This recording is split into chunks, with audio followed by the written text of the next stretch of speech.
Hello friends, welcome to my YouTube channel literature quest. Friends, आज के video में हम डिस्कस करेंगे ई गवर्नेंस के कुछ एमसीक्यूज़। ई गवर्नेंस का जो कॉन्सेप्ट है, जो इसके टाइप्स हैं, इसके बारे में मैं प्रीवियस वीडियो में आप लोग को बता चुकी हूँ। तो आप लोग के रिक्वेस्ट आ रही थी कि आप इस पे एमसीक्यू बनाइए, इसलिए मैं इस पे एमसीक्यूज़ लेके आई हूँ। तो चलिए स्टार्ट करते हैं। मेरा पहला क्वेश्चन है कि ई गवर्नेंस का संबंध किस प्रकार की सेवाओं से है, मतलब इसमें क्या इंक्लूड होता है। सिर्फ शहरी सेवाएं, केवल ग्रामीण सेवाएं, या फिर शहरी और ग्रामीण दोनों सेवाएं, या फिर केवल निजी सेवाएं। तो निजी सेवाएं तो इसमें इंक्लूड होती नहीं है। इसमें मेनली जो गवर्नमेंट की सर्विसेज हैं वो इंक्लूड होती है, और क्या वो सिर्फ शहर के लिए होती हैं या फिर केवल केवल ग्रामीण इलाकों के लिए। तो ये जो सेवाएं हैं ये शहरी और ग्रामीण दोनों ही प्रकार की सेवाएं होती हैं। तो इसमें दोनों ही इंक्लूड होता है। तो हमारा सही आंसर हो जाएगा यहाँ पे ऑप्शन नंबर सी, शहरी और ग्रामीण दोनों सेवाएं। ई गवर्नेंस किस तकनीक का सबसे अधिक उपयोग करता है, किसका करता है। ब्लॉकचेन का करता है, या फिर आर्टिफिशियल इंटेलिजेंस का करता है, क्लाउड कंप्यूटिंग का करता है, या फिर इंटरनेट और सूचना प्रौद्योगिकी का करता है। तो किसका करता है वो, इंटरनेट और सूचना प्रौद्योगिकी या फिर आईटी जो है उसका उपयोग वो जो सेवाएं हैं उनको डिजिटल रूप से लोगों तक पहुंचाने के लिए वो मेनली इंटरनेट का और आईटी का यूज़ करता है। तो ऑप्शन नंबर डी हमारे यहाँ पे सही आंसर होगा। अगला क्वेश्चन कि ई गवर्नेंस के कौन से मॉडल नहीं होते हैं, कौन से नहीं होते हैं। ऑप्शन देखते हैं यहाँ पे G2C। G2C यानी सरकार से नागरिक, गवर्नमेंट टू सिटीजन, ये तो होता है। G2B गवर्नमेंट टू बिजनेस, ये भी होता है। G2G गवर्नमेंट टू गवर्नमेंट, ये भी होता है। G2F सरकार से फिल्म उद्योग, ऐसा तो हमने नहीं पढ़ा था ना, ऐसा तो नहीं पढ़ा था हमने। तो सही आंसर क्या होगा हमारे यहाँ पे, सरकार से, यानी कि G2F जो है इसका नहीं होता है। अगला चौथा कौन सा होता है वो लोग आप मुझे कमेंट में बताइएगा। चार होते हैं ना, मैंने आप लोग को चार बताए थे। तो सही है आप यहाँ पे हमारा ऑप्शन नंबर डी। अगला क्वेश्चन, भारत में, ठीक है, इंडिया में ई गवर्नेंस का पहला कदम कौन सा था, कौन सा था पहला कदम। हिस्ट्री के बारे में पढ़ाया था मैंने आपको। डिजिटल इंडिया नहीं, तो 2015 में आया। एनआईसी हो सकता है। आधार कार्ड नहीं है, तो जब अभी आया है। ग्राम पंचायत संपर्क, ये भी नहीं है। तो इसका सही आंसर क्या है हमारा, एनआईसी यानी कि राष्ट्रीय सूचना विज्ञान केंद्र। ये इंडिया में ई गवर्नेंस का पहला प्रयास था। और ये कब स्टार्ट किया गया था, 1976 में जो है एनआईसी की स्थापना की गई थी भारत में। क्यों की गई थी, ताकि जो सरकारी जो भी काम है उन सभी कामों को कंप्यूटर के थ्रू किया जा सके, मतलब उन कामों का कंप्यूटरीकरण किया जा सके, ये कह सकते हैं। इसलिए एनआईसी की स्थापना की गई थी 1976 में। सही आंसर है यहाँ पे ऑप्शन नंबर बी। अगला क्वेश्चन, आधार कार्ड, ठीक है, आधार कार्ड किस मॉडल का उदाहरण है, किसका है। जो अभी चार मॉडलों की बात हो रही थी वो ये है कि government to citizen, government to business, government to governor, citizen to citizen. नहीं, ये कुछ नहीं होता है। तो इसका सही आंसर क्या है हमारे यहाँ पे, गवर्नमेंट टू सिटीजन, ठीक है। आधार कार्ड किसका एग्जाम्पल है, गवर्नमेंट टू सिटीजन है। क्योंकि आधार कार्ड क्या है, आधार कार्ड लोगों को किसके द्वारा प्रदान किया गया है, सरकार के द्वारा, यानी गवर्नमेंट टू सिटीजन। तो ये गवर्नमेंट टू सिटीजन नागरिकों को सरकार के द्वारा प्रदान की जाने वाली जो सेवा है उसका एग्जाम्पल है। तो हमारे यहाँ पे सही आंसर हो जाएगा option number A, government to citizen. अगला क्वेश्चन है कि ई गवर्नेंस का मुख्य लाभ क्या है। लाभ क्या है, सेवा में पारदर्शिता, हाँ जी है। भ्रष्टाचार में वृद्धि, वृद्धि तो नहीं होती है, कमी आती है ना। समय की बर्बादी, ऐसा नहीं है, समय की तो बचता है समय तो। उच्च लागत, ऐसा भी नहीं है। तो सही आंसर हमारे यहाँ पे क्या हो जाएगा, सेवा में पारदर्शिता, क्योंकि सब चीज़ ऑनलाइन होगा तो हर कोई देख सकता है। तो सेवा में क्या होती है, पारदर्शिता होती है, तेजी होती है, और भ्रष्टाचार में भी कमी आती है। अगला है कि ई गवर्नेंस का मूल सिद्धांत क्या है, मूल सिद्धांत है क्या है। जवाबदेही और पारदर्शिता, ठीक है। जटिलता में वृद्धि, नहीं। केंद्रीकरण कैसे हो जाएगा। धीमी सेवा, नहीं। इंटरनेट से तो फास्ट होता है, वरना तो ऑफिस के चक्कर लगाओ, लाइन लगाओ, तो काफ़ी चीज़ें होती है। तो इसका सही आंसर क्या होगा, ऑप्शन नंबर ए, जवाबदेही और पारदर्शिता, ठीक है। ई गवर्नेंस से जो सरकारी जो भी काम है वो सरल होते हैं, वो पारदर्शी होते हैं, भ्रष्टाचार में कमी होती है, स्पीड से काम होता है। ये सारी चीज़ें ई गवर्नेंस के थ्रू होती है। सही आंसर यहाँ पर होगा हमारा ऑप्शन नंबर ए। अगला क्वेश्चन, ई गवर्नेंस के तहत पासपोर्ट सेवा परियोजना, ठीक है, पासपोर्ट सेवा परियोजना किस मंत्रालय से संबंधित है? तो बहुत सरल है, गृह मंत्रालय नहीं, विदेश मंत्रालय, जी हाँ विदेश मंत्रालय से ही संबंधित है ये। मतलब जो विदेश मंत्रालय है उसके द्वारा एक ऐसी परियोजना है जो क्या करता है, जो जो पासपोर्ट सेवाएं हैं उनको ऑनलाइन कर देता है। ये नहीं कि अब आपको पासपोर्ट बनाना है तो आपको मिनिस्ट्री के चक्कर ही काटने पड़ेंगे, नहीं, आप ऑनलाइन अप्लाई करो, आपकी जो भी प्रोसेस है उसके थ्रू आपका पासपोर्ट बन जाएगा। तो सही आंसर है हमारे यहाँ पे विदेश मंत्रालय। अगला question, smart city mission, smart city mission e governance का किस क्षेत्र से संबंधित है? किस क्षेत्र से संबंधित है? ग्रामीण से, शहरी से, शिक्षा क्षेत्र से या फिर रक्षा क्षेत्र से? तो स्मार्ट सिटी मिशन है हमारा शहरी प्रशासन से संबंधित। ऑप्शन नंबर बी हमारे यहाँ पे सही आंसर है। इसमें क्या है, मतलब कि जो शहरी क्षेत्र है वहाँ पे ई गवर्नेंस की सेवाओं को बढ़ावा दिया जाता है, ये उसी पे फोकस्ड है। सही आंसर है शहरी प्रशासन। ई गवर्नेंस किस प्रकार नागरिकों को अधिकार देता है? किस प्रकार से अधिकार देता है? नागरिकों तक सीधी पहुंच देकर या फिर सेवाओं को महंगा बनाकर, प्रक्रियाओं को जटिल बनाकर या फिर पारदर्शिता हटाकर? जिसने भी थोड़ा सा पढ़ा होगा ये तीनों ऑप्शन वो सीधे हटा देगा। सही आंसर हो जाएगा हमारे यहाँ पे ऑप्शन नंबर ए, सेवाओं तक सीधी पहुंच देकर, फिर सरल और सीधी पहुंच देता है वो। सही आंसर है ऑप्शन नंबर ए। अगला क्वेश्चन, ई गवर्नेंस में कौन सी नीति डेटा सुरक्षा सुनिश्चित करती है? कौन सी नीति? डेटा संरक्षण अधिनियम, आईटी अधिनियम 2000, डिजिटल इंडिया या फिर सूचना का अधिकार?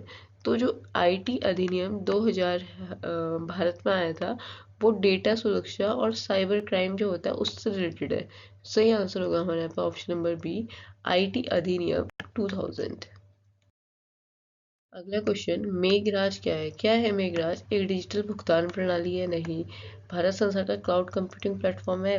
हो सकता है। मौसम अनुमान पोर्टल? नो। कृषि सेवा पोर्टल? नो, वो तो कुछ और है। सही आंसर क्या है हमारे पे? भारत सरकार का क्लाउड कंप्यूटिंग प्लेटफॉर्म। एक मेघराज एक मतलब एक क्लाउड पहल है जो सरकार ने लॉन्च किया था ताकि जो भी ई गवर्नेंस से रिलेटेड जो भी प्रोसेस है उनको बहुत आसानी से और बहुत कुशल तरीके से, सरल तरीके से किया जा सके। क्वेश्चन, भारत में ई गवर्नेंस की सबसे बड़ी चुनौती कौन सी है? कौन सी है? इंटरनेट की पहुंच? इंटरनेट तो लगभग आजकल है। ग्रामीण क्षेत्रों में जागरूकता की कमी, डिजिटल साक्षरता या उपरोक्त तो सभी? तो ये सारे ही जो चीज़ें हैं वो ई गवर्नेंस की चुनौतियां हो सकती हैं। अगर सिर्फ एक ऑप्शन इसमें चुनना होता तो हम या तो ग्रामीण क्षेत्रों में जागरूकता की कमी, ये ऑप्शन सबसे सही होता।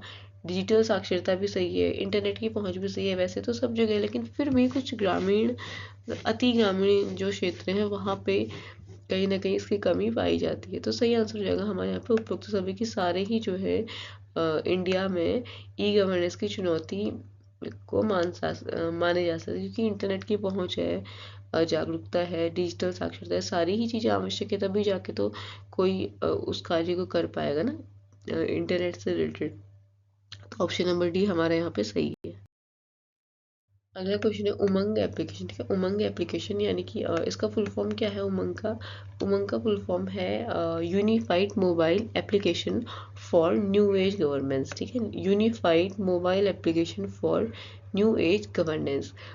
इसका उपयोग किसके लिए किया जाता है? ऑनलाइन गेमिंग के लिए, सरकारी सेवाओं को एक प्लेटफॉर्म पर लाने के लिए, ई कॉमर्स के लिए या फिर डिजिटल भुगतान के लिए?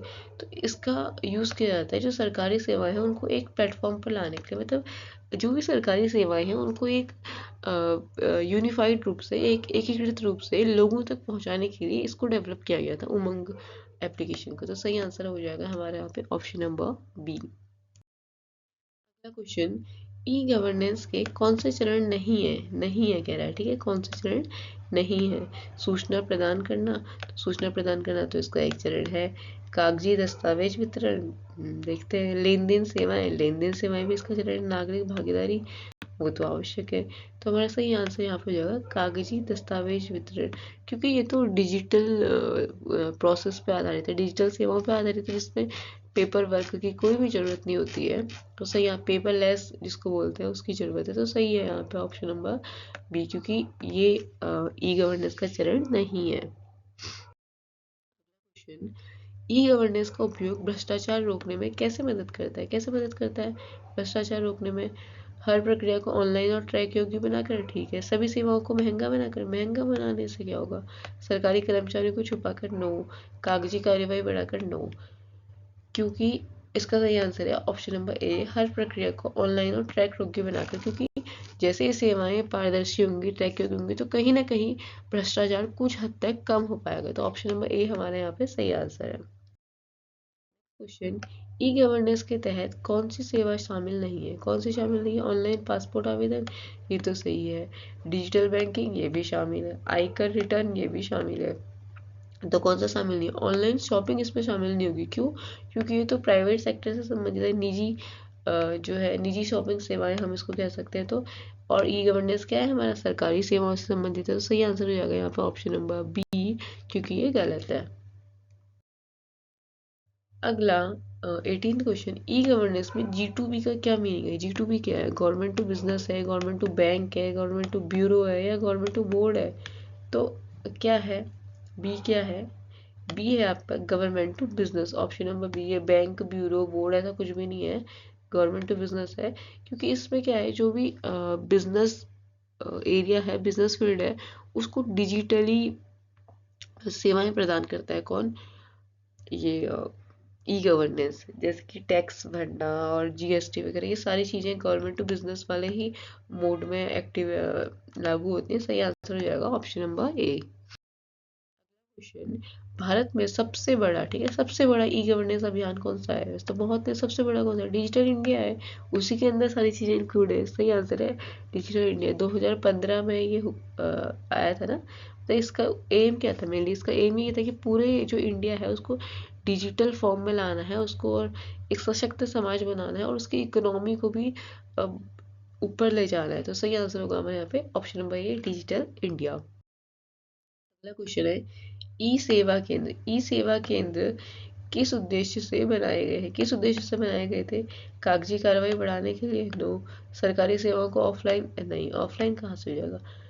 व्यवसाय के लिए, व्यवसाय के लिए भी नहीं खोले गए थे। मेनली जो ई सेवा केंद्र है वो क्यों खोले गए थे? ताकि सरकारी सेवाओं को नागरिकों के निकट लाने के लिए, जो भी सरकारी सेवाएं आ रही है, नई कोई योजनाएं आ रही है, कुछ आ रही है, तो उनको एक स्थानीय स्तर पे क्या है, डिजिटली लोगों को प्रोवाइड करवाया जाए, इसलिए जो है ई सेवा केंद्रों को खोला गया था। सही आंसर होगा यहाँ पे option number C. Question, digi locker.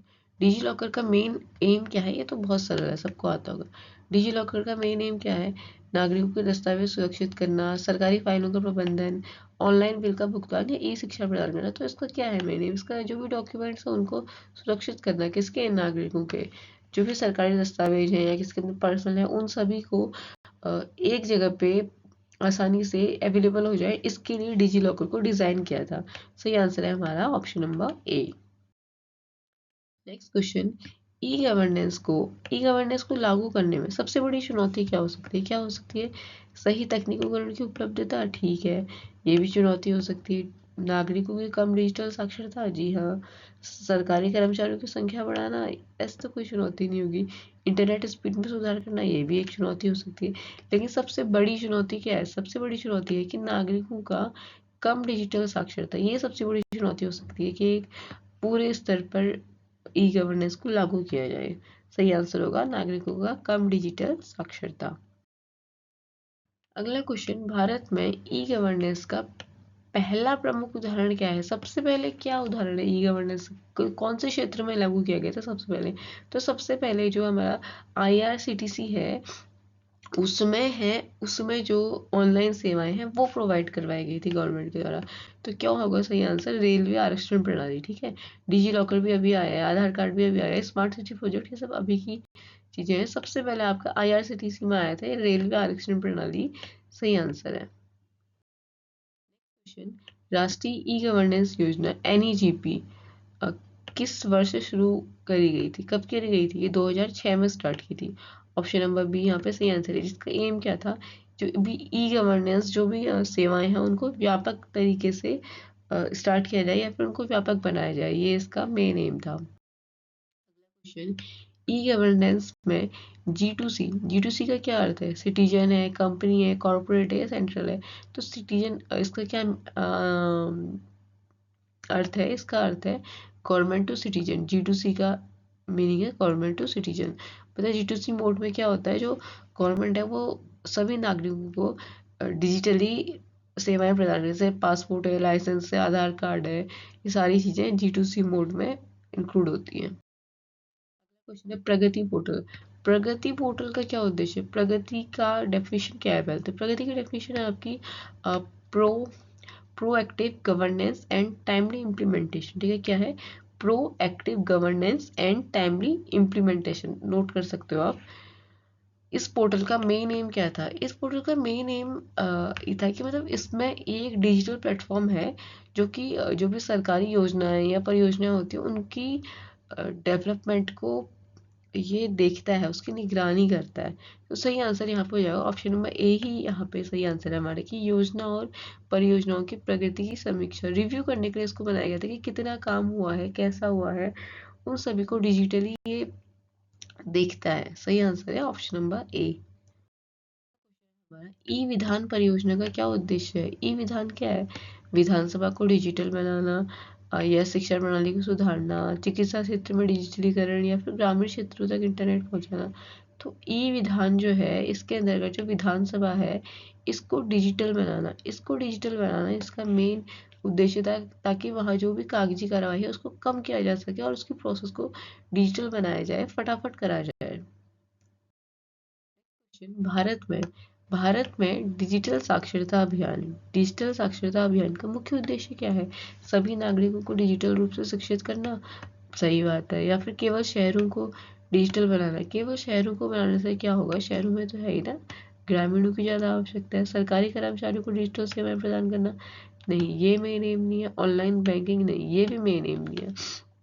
Digital साक्षरता का मेन एम है कि सभी नागरिकों को डिजिटल रूप से साक्षर किया जाए, शिक्षित किया जाए, और मेनली इसमें जो ग्रामीण क्षेत्र के लोग आते हैं उनको इंक्लूड किया जाए। ऑप्शन नंबर ए हमारे यहाँ पे सही होगा।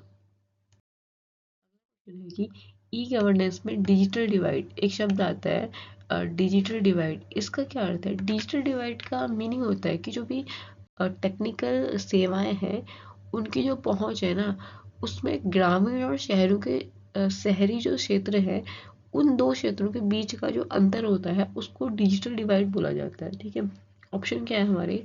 ग्रामीण और शहरी क्षेत्रों के बीच असमानता, इंटरनेट की कमी, गलत उपयोग, या सेवाओं की धीमी गति। तो नहीं, ये हमारा सही आंसर है। मैंने आपको बोला ना कि जो ग्रामीण और शहरी क्षेत्र है उनके बीच असमानता, किस चीज़ की असमानता?